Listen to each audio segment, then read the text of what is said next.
that fool husband of mine comes up with these peculiar cravings. She shook her head. I was up half the night with heartburn. About 3 a.m. I saw lights over in Rudy Whitner's house and a big U-Haul. Rudy's girlfriend Taryn came outside and the movers started hauling furniture from the house to the truck. Rochelle gazed at the newly arrived moving van. Look, they're unloading the truck. Somebody else must be moving in. Arlene stamped her foot.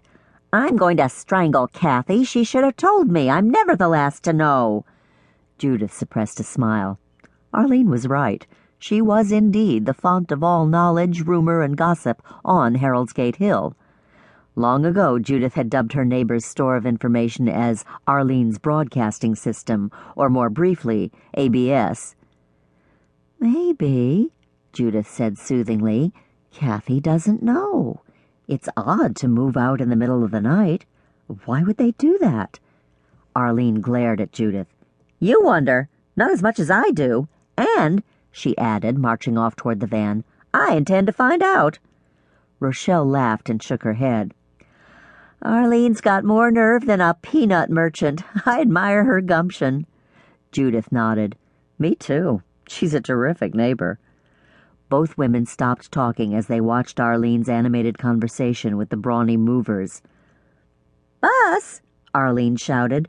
What bus? The nearest stop is a block and a half over on Harold's-Gate Avenue.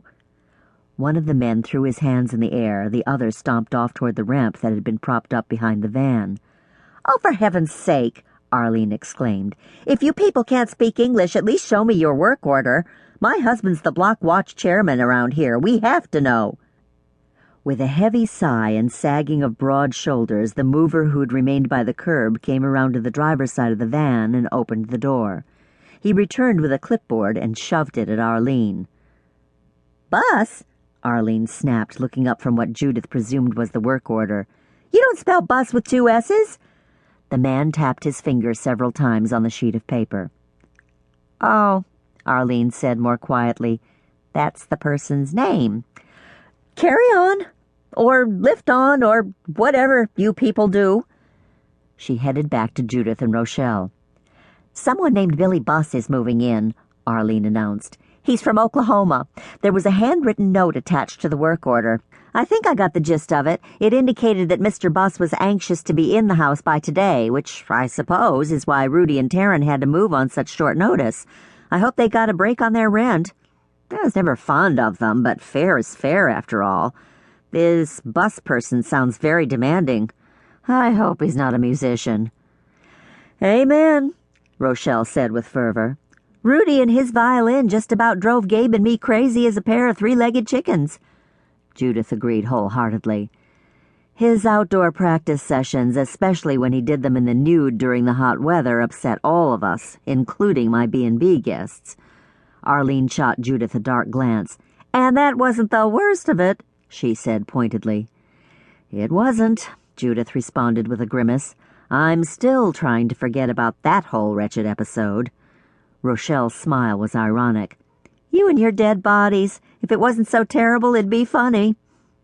Judith frowned at Rochelle. You wouldn't say that if you had to contend with the State B&B Association. They almost took away my innkeeper's license after the murder involving Rudy Whitner and his hangers-on. Rochelle's expression grew somber as she put a hand on Judith's arm. I know. I'm sorry. It's just that you have sort of a habit of getting involved in those things. Some habit, Judith murmured. I hope I've gotten over it by now. I'm not as young as I used to be. Rochelle looked rueful. Who is? Mary Alice O'Flaherty, Arlene said. You may not know her, Rochelle, but she goes to our church. She was 48 for the past 7 years, and now she's 42. Amazing. Judith and Rochelle both managed to keep straight faces. They were used to Arlene's occasional off-the-wall remarks. Lordy, lordy, Rochelle said. That is amazing. Mary Alice doesn't look her age, Judith noted, which was true. Mary Alice looked more like 72 than 42. The 3 women paused to watch the movers carry a red brocade Victorian love seat into the rental house.